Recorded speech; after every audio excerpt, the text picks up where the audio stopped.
Madame la Présidente von der Leyen, mes chers collègues, l'Europe mérite mieux que le silence, mieux que l'opacité, mieux que l'autoritarisme bureaucratique. Depuis 6 ans maintenant, vous dirigez cette Commission avec une verticalité jupitérienne, coupée des réalités, coupée des peuples, coupée même, trop souvent, des valeurs qui ont fondé notre continent. Le Pfizergate n'est pas une erreur administrative, c'est un abus de pouvoir. 35 milliards d'euros d'argent public négociés par SMS, sans appel d'offres, sans mandat, sans transparence. La Cour de justice de l'Union l'a confirmé, vous avez agi seul, en dehors de tout cadre démocratique. Cette faute n'est pas seulement la vôtre. Cette faute n'est pas seulement la vôtre, elle symbolise une dérive plus grave encore, celle d'une Europe gouvernée dans l'ombre des peuples.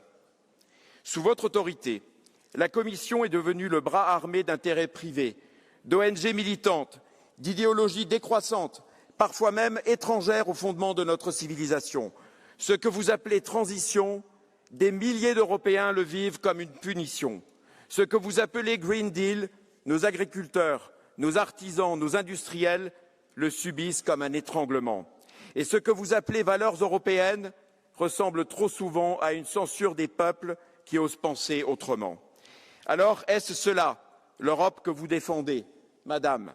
Une Europe où les décisions se prennent sans débat, une Europe qui signerait, dans le dos des citoyens, des accords commerciaux comme celui du Mercosur, qui exposera davantage encore nos filières à une concurrence déloyale, une Europe qui affaiblit les nations tout en se rêvant en empire? Alors non, Madame von der Leyen, cette Europe n'est pas la nôtre.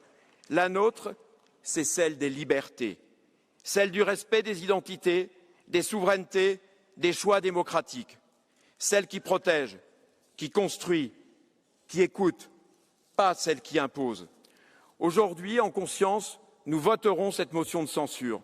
Ce vote n'est pas simplement un geste d'opposition, c'est un acte de responsabilité, car il ne s'agit plus seulement de vous désavouer, il s'agit de dire qu'un autre chemin est possible. Un chemin où l'Europe redevient un projet et une promesse, non un système, une superposition de normes et de menaces. Les peuples d'Europe n'ont pas besoin d'une Commission toute puissante, ils ont besoin d'une Europe à leur image.